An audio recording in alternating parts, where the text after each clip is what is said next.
hike, biking. I wanted to see how fast I could bike. And then naturally I gravitated towards sports. I had no intentions of ever going to college.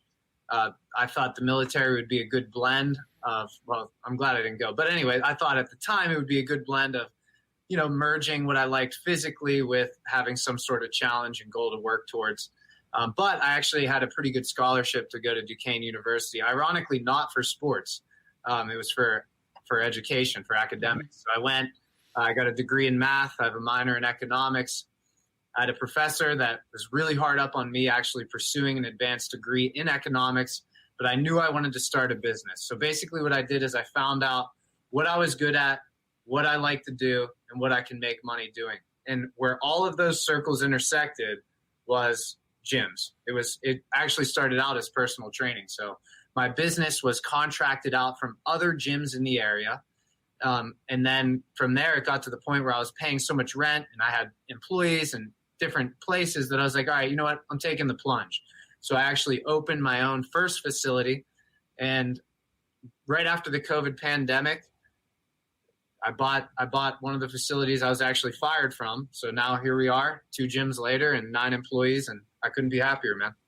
So you actually bought another gym just within this past year? Yes, sir. Yeah. So it was a competitor of mine, and it came up for sale. And unfortunately, I want to beat everybody. That's part of being a small business owner. That's part of being the barbarian, man. You want to conquer, but I feel bad how it happened, dude. Like, I'd rather beat somebody with fair ground. I just had more capital saved than he did. So he ran out of money before we ran out of COVID lockdown. So, but I was in a good position to buy it.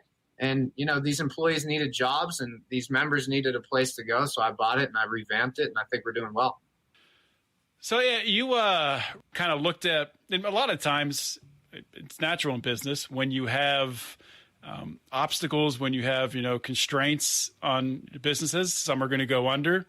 And unfortunately, a lot of this stuff could have been avoided, but I mean, there's nothing wrong with taking advantage and seeking opportunity when someone else, falls to the obstacles that have been put in the way. Yeah. So kudos to you for, turning this into an opportunity. To kind of turn back before that, when the pandemic first hit, yeah. And so this is, a year ago, a little over a year ago, and everything's shutting down, and Governor Tom Wolf is, basically telling everyone to shelter in place.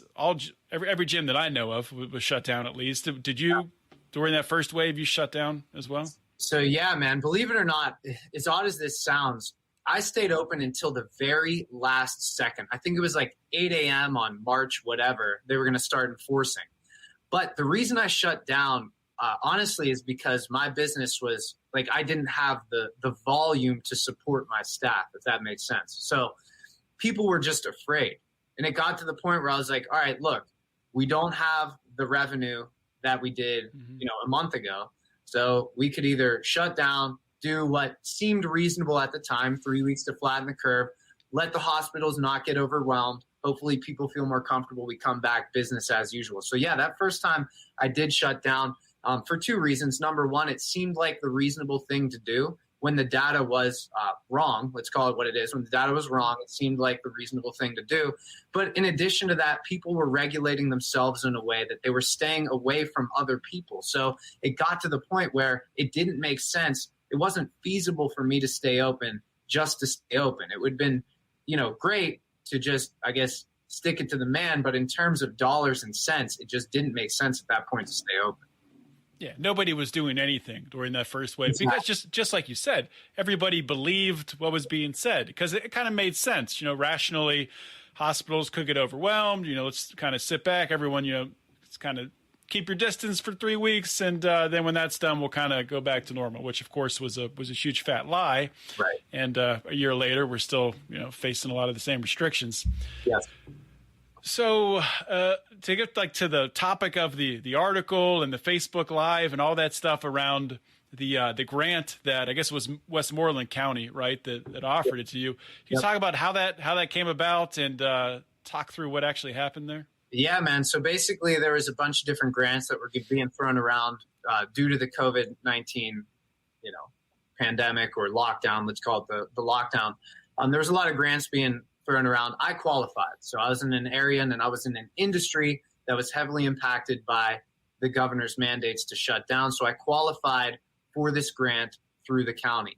The county then granted me, I forget what it was like $5,000 or something. Nothing crazy, but not insignificant. I mean, I definitely could use that $5,000, but I'm reading through the countless pages that you have to read through that many probably don't, reading through the countless pages before I get to the signature line. And I get to one particular entry that said, in order to receive this grant, you will comply with all future mandates. And I read that and I called up the county. I said, hey, I don't feel comfortable signing this paperwork. I would need some clarification on some things. They're like, oh, no, don't worry about it. We're going to have the lawyer call you for the county. So this lady, I don't know who it is, she called me up. It's like, hey, I heard you had some questions about the agreement, the contract. I said, yeah, it says that I have to comply with all future mandates. She's like, oh, that's right. You have to. I said, oh, I thought this grant was to help small businesses that were hurt during the first lockdown, not to buy compliance for all subsequent lockdowns. Mm-hmm. Well, needless to say, she didn't like that. So she was like, well, if you take this grant, we're going to keep our eyes on you and make sure you're closed. I was like, I don't want the grant. You can take the grant back. She's like, well, somebody else will get it. I was like, I know. Well, one of your competitors might get it. I was like, I get it, but I'm not closing no matter what. And you can take this grant and do whatever you want with it. And that's when I went on the Facebook page and on my personal Facebook page. And I just put out a video from, it was an emotional, it was a raw video, man. I was pissed, I'll be honest with you, but it kind of went what we call locally viral, I guess. Yeah. At that point in time, was your gym open? Yeah, it was open. Yeah, we were open at that point. Because that was what, December, right? Yes. Yep, it was December right before. I'm glad I rejected it, man. It was December right before or right during that next lockdown. Mm-hmm. Like right around that same time. Which we're just coming out of now, kind of, I guess. Yeah. I'm not even sure if we're locked down. I don't even keep track of what the standards are anymore. I just try to live as close to normal as I can. For sure. After that happened, talk about because there was an article in the Trib. I guess that was before you did the Facebook Live. And the Trib is the local paper, Tribune Review, one of only two really big-time papers in the city of Pittsburgh. What happened there? Yeah, I wanted to keep it quiet. I didn't want to be like, oh, we're staying open no matter. I just wanted to run my business, put out a great product. But then the Trib actually, put it on blast. I guess somebody from the Westmoreland County Economic Development Department, I don't know, called up the Tribune Review and said, hey, this Wallace guy isn't closing, and we took his grant away or something like that. So the first version of the Tribune Review article about me basically said that Wallace Training Systems had his grant taken back, redacted, for failure to comply with CDC guidelines. Alex Wallace was unavailable for comment. And I was unavailable for comment, so what I did is I actually found the editor. I found the person who wrote the article, and I called him. Literally, as soon as that article was published, I probably had 50 people send me this article. I called him up. I said, hey, I don't want to use his name. We'll just say his name was Rich. I said, hey, Rich, man, I heard you wrote an article about a gym in Delmont, Alex Wallace, Wallace Training Systems. He's like, yeah. He's like, I heard I was unavailable for comment. He's like, well, I tried to call. I was, well, Rich, I'm available for comments now. He's like, well, I'm driving. I said, well, then pull over.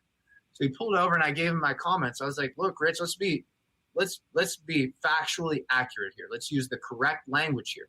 That grant was not taken back. That grant was rejected. I told them I didn't want it. Second off, that has nothing to do with the CDC. It has nothing even to do with coronavirus. It has to do with the fact that I'm not going to comply with certain mandates if I find them to be unjust. You're not going to buy my compliance. Take the money, give it to somebody else who's willing to roll over and die. It's not going to be me, Rich. So basically, to be fair, he did go in and he did actually change the article back to what it was and what it currently is. That article that you see now is actually the edited version. So credit to the writer. He actually did go back and edit that article. It's way better than the first version. That's so crazy. I mean, it's not really crazy. It's not surprising that they would leak it, from the county, but You would think that, you think you were one of the few people that actually turned down like the grant itself, or why do you think you were targeted? I honestly think, and again, man, like I'm not here to drag anybody through the mud at all, but there was a lot of people that accepted those grants and then stayed open anyway. Mm-hmm. That's what really pissed me off. That's when I really went out and I made it like, I had to make a statement, dude. I basically had to go out and I had to tell, the people in my community where their money's going. There's certain businesses that were getting paid twice.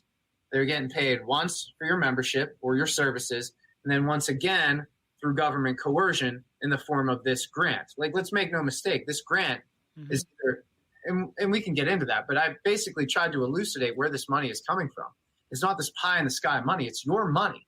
So what I'm saying is to my to my members, to the people in my community, that money that I rejected was your money. I want your money, but I want to do it through a mutually beneficial exchange. I don't want to enter a mutually beneficial exchange and then coerce you and take money out of your back pocket so I'm getting paid twice.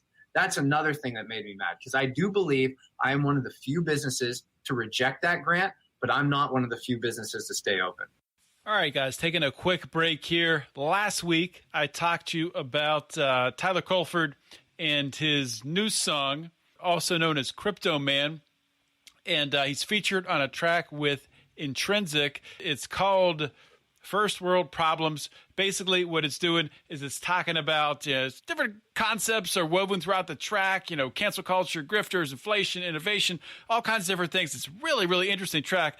The video dropped this past week. It is amazing too. Actually, the Taxation is Death mug that we sell in the Lions of Liberty store, lionsofliberty.store. You can pick yours up today. Makes the debut in the video. Going to link to the video on the show notes page. But please, on top of that, of course, like the video, share the video.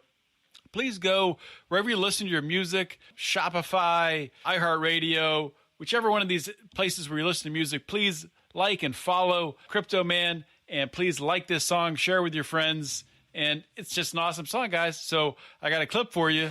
Check it out. Cost of education when internet is free. Blind window makers who simply cannot see.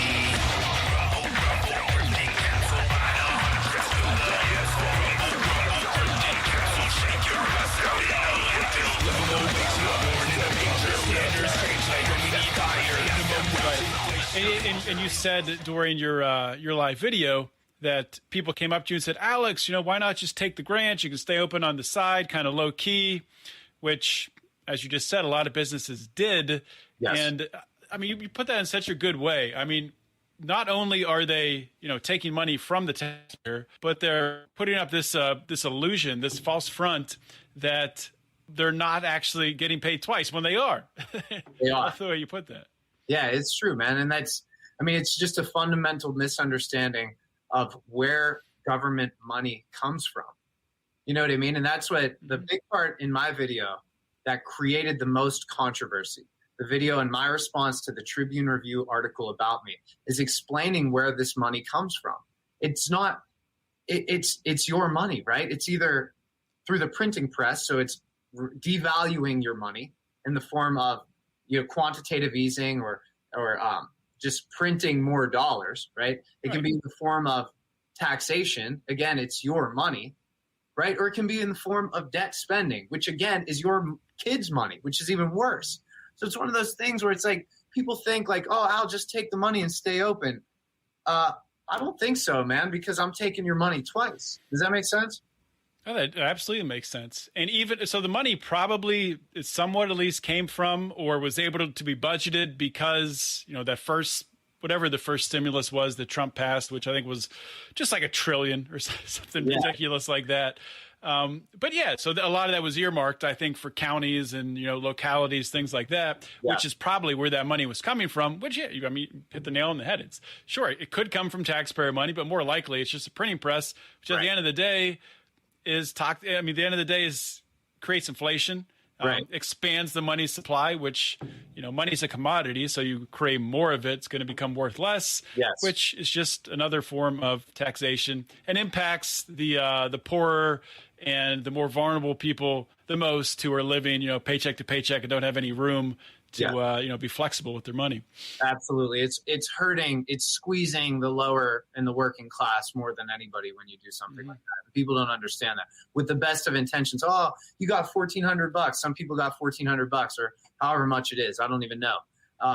But that's so short-sighted, man. It's like crazy to me how people don't realize that if you're like the people that have a ton of money and they can invest it and ride the inflationary stock market up, right? Those are the wealthy people that it doesn't matter. But these, like you said, the paycheck to paycheck guys, some of the guys that work for me, right? This is hurting them the worst. And it's really perverted and twisted to see. And then we're doing it in the guise of helping people.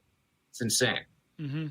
I'm not going to ask you, your political beliefs or anything, but how did you first, because a lot of people don't connect the dots on that, on, how inflation and deficit spending is really a tax on future generations and also through inflation. How did you learn about that? Do you remember? Is that something that just came sort of intuitively to you, or is that? Honestly, man, it's kind of if I got one thing from college, which I would say was to learn a bunch of different opinions on things. And then I recognize that everybody is entitled to an opinion, but some people's opinions are just better.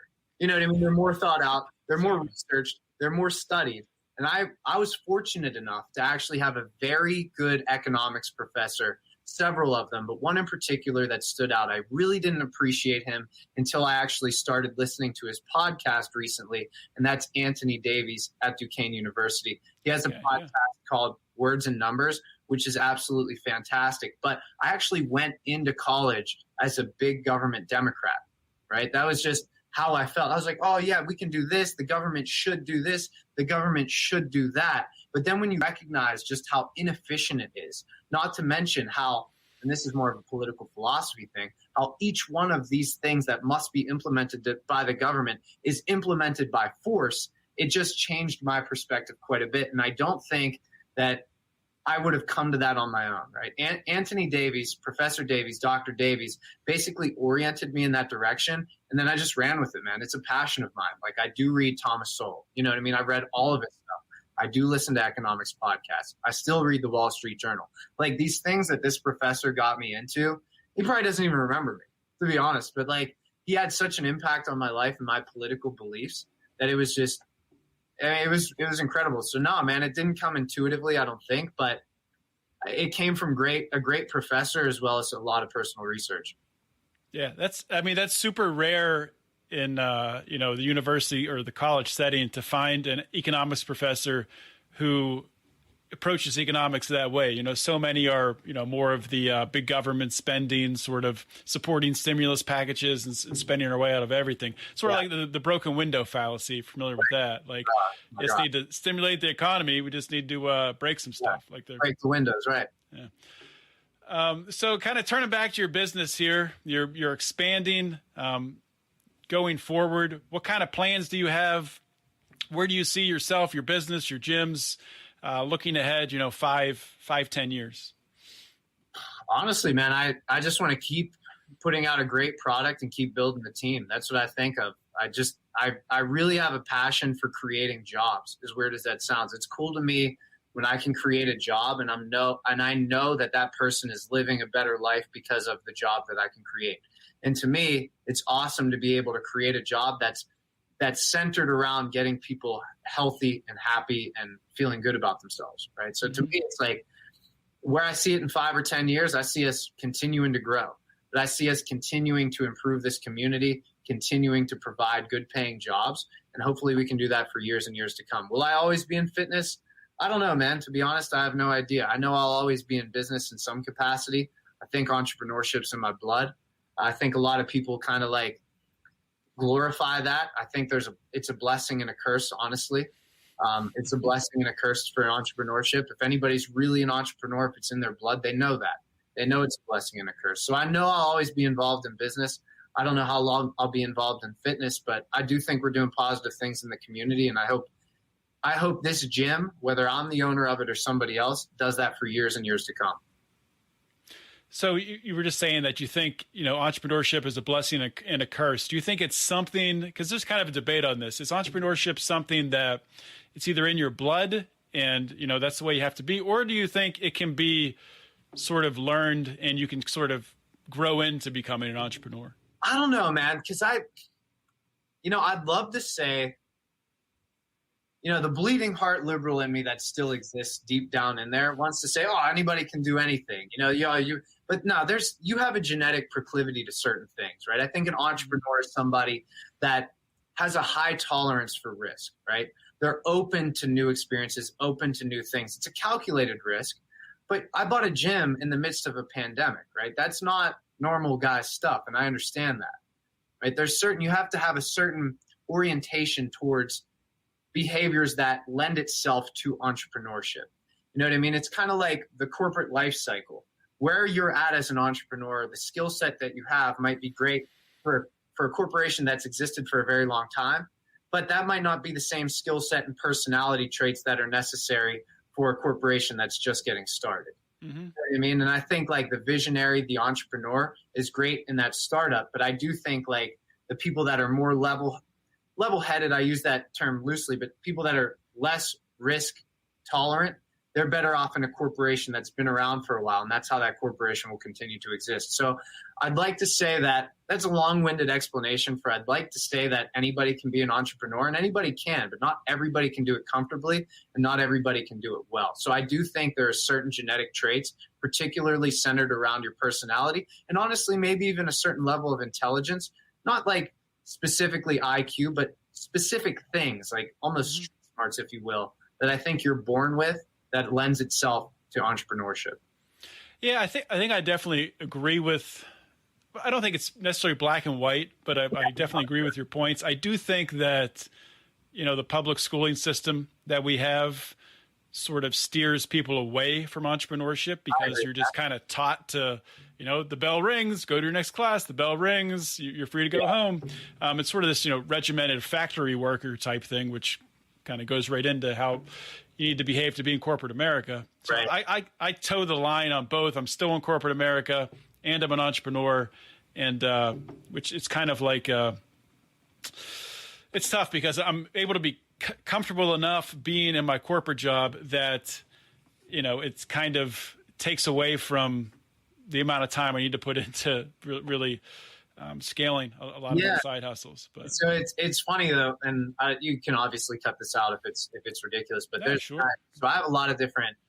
The cool thing about my one gym is it's all small group training, personal training, and sports performance, and it is an expensive product. I'll just say it for what it is. It's not.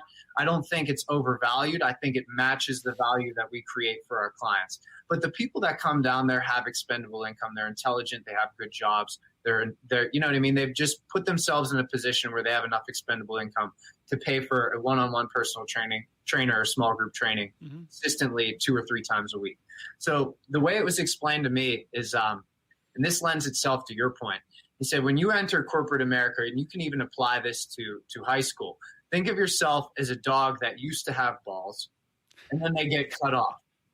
And they're supposed to be there, but instead of licking your balls, you're just licking a deflated sack. That's what a buddy of mine who actually works out down in my gym explained it to me. And I think it lends itself to what you're saying. You're right. The school system is sit down, shut up, learn this, take the test, bell rings, go to the next thing. But what if a kid has a creative answer to something? Well, then it's wrong. What if a kid can pay attention to it? His mind's all over the place, so it might not lend itself to school, but it's great for small business, right? You got to look at the customer, make sure he's happy. Look at your employees, make sure he's happy. Look at the finances. Being able to bounce back and forth between a lot of different things in school and in corporate America might be seen as, oh, that guy's terrible. He needs medication. Put him on Ritalin. Whereas in entrepreneurship, it's like, no, this guy's great. He's grown a small business. He's at least a one-person entrepreneur. Hopefully, he can continue to grow it. Yeah, I don't know if this is true or not, but I know that a lot of or several that I've heard of, famous, businessmen, famous entrepreneurs. I think like maybe even Warren Buffett. I might be wrong on that. But, they're like C students or at least B students. Right. And it's just because it's just like you're talking about. They probably drove their teachers nuts, bouncing around, thinking of different things, asking questions, being critical. That's just not what the system's made to do. Right. But we got off on a tangent there, but that's fine. That's what happens. But before I let you go, Alex, I just want to give you a chance. Could be people from Pittsburgh watching, could be people right in your neighborhood listening to this or watching it. So let people know how to find you, how to find your gym, and how to get in shape. Yeah, for sure, man. So you can find us on Facebook. You can look up Wallace Training Systems. That is our small group training, personal training studio. You can look up Wallace Fitness Center. That's our 7,000 square foot open gym. If you look up Wallace Fitness in some capacity, we have a YouTube channel, Facebook page, Instagram. We're everywhere where everybody's eyeballs are, basically. If there's a social media account, Wallace Fitness is on there. If anybody's interested in basically getting in shape, we can help you in some capacity. I feel confident in that. I meant to ask you, did you pivot at all when, people were afraid to leave their house and go to gyms, which many still are, pivot to any virtual training, stuff like that? Yeah, we did. We did some virtual consultation. I'll be honest, man, that's not, I do need to get better at that. We grew a little bit of a YouTube channel. It's still growing. It's not like anything special, but it's getting there. So we oriented ourselves in that way.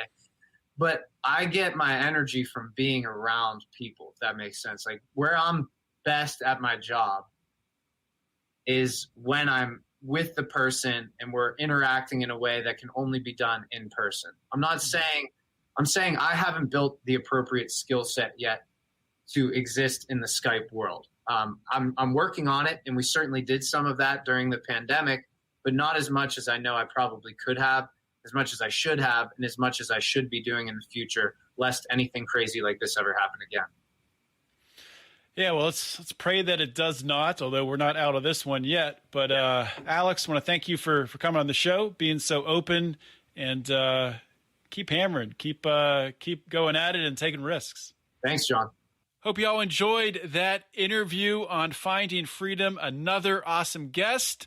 And hopefully you guys also have subscribed to the Lions of Liberty podcast, and you're getting all three of our unique shows in your little listening device delivered to your ears. If you haven't, please do that. Just go to your app, you know how to do it, and subscribe. You can also leave us a 5-star review and a nice comment. We would prefer if you did it on Apple Podcasts, but anywhere you can on the internet, please leave us a positive comment. Also, the 3 shows that we have, Monday's show with Mark Claire, our flagship program, our longest running program, and on Wednesday, Electric Liberty Land with Brian McWilliams. Those guys have been killing it, and I am so excited about the direction of Lions of Liberty. We're seeing some awesome numbers right now, and we're going to continue to grow, so it's great stuff.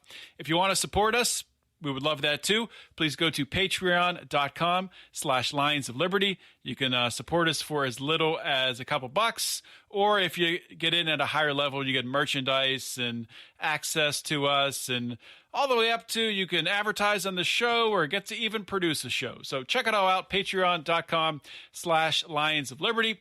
And if you haven't checked it out yet, please consider checking out the Lions of Liberty store, where we have some awesome t-shirts. We have a Taxation is Death t-shirt with an awesome design.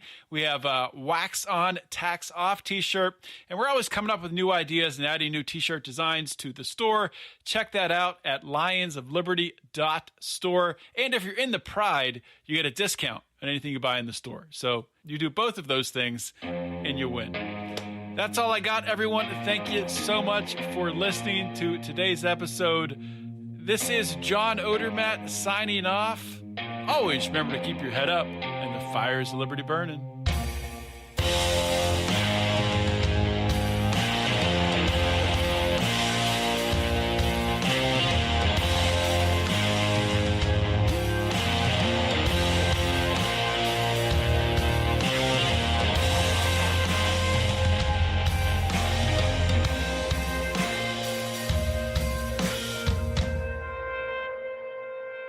Welcome to Calvin's Barbershop. You all gotta see this. I don't even want to know what you're looking at on that phone. Well, you should. I was learning about the dangers of high blood pressure and that we need to get ours checked regularly. High blood pressure can increase the risk of heart attack or stroke, but this text program can help keep it at a healthy range. Just text Barbershop to 97779 to sign up. I'll get right on it as soon as I'm done with this baby panda video. Text Barbershop to 97779. A message from the American Heart Association and the Ad Council. Hi, I'm Bobby Likas with today's Car Clinic Minute. Making it to work on time may be hard, but the journey itself doesn't have to be. When I come back, I'll provide some commuting comforts that'll make your 5 o'clock horses easier to ride. O'Reilly. When your battery goes dead, everything can come to a stop. Don't take a chance on getting stranded. Stop by O'Reilly Auto Parts and get your battery tested free of charge. If your battery does need to be replaced, O'Reilly Auto Parts can help you find the exact Superstart battery that fits your car or truck at a guaranteed low price. O'Reilly Auto Parts, better prices every day. O'Reilly Auto Parts. So what creature comforts do commuters crave in their automotive beast of burden? Per Edmunds.com, comfortable seats and well-designed cup holders make the ride in the saddle physically cozy, while in-dash CD players and wheel-mounted radio controls allow ample entertainment with minimal hassle. In-console PowerPoints and hands-free voice-activated phone systems make it easy for office-bound pilgrims to do a little business before they arrive. And since feeding the horses under your hood can take the gold right out of your saddlebags, good gas mileage can really make a difference between an old gray mare and a red-hot pony. I'm Bobby Likas. Like us, you'll love us.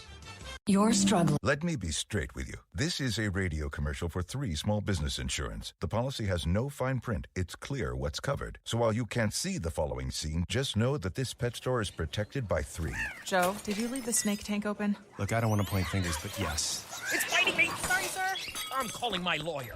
They're going to need some help with this mess. Luckily, they have 3. No fine print, just exceptional coverage. 3 is a product of Berkshire Hathaway Direct Insurance Company. 3. No nonsense, just common sense. Small business owners, is your internet making office tasks painfully slow? Are your file upload speeds? Sluggish? Are your video calls choppy? You need more speed.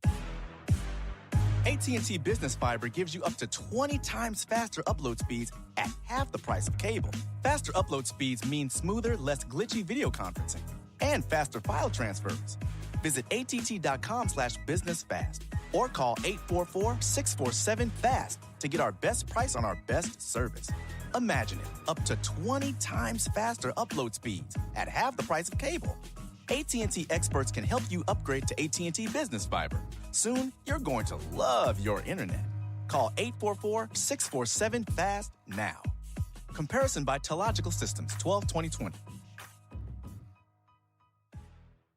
We can sum up McDonald's new crispy chicken sandwich in one word. Crispy, but also juicy and tender. Okay, it's crispy, juicy, tender, all one word. But then, also pickle. Oh, and potato bun, which is 2 words. Okay, we can't sum up our new crispy chicken sandwich in one word, so you'll just have to try it to understand it. Order ahead on the McDonald's app at participating McDonald's. Ba-da-ba-ba-ba. What? Just 15 seconds to talk about Twisted Tea Hard Iced Tea? That smooth taste of real brewed tea with just the right kick of alcohol. What? We started already. Twisted Tea Hard Iced Tea. Look for it in the bright yellow cans. Twisted Tea Brewing Company, Cincinnati, Ohio. Please drink responsibly. Final segment. Call in.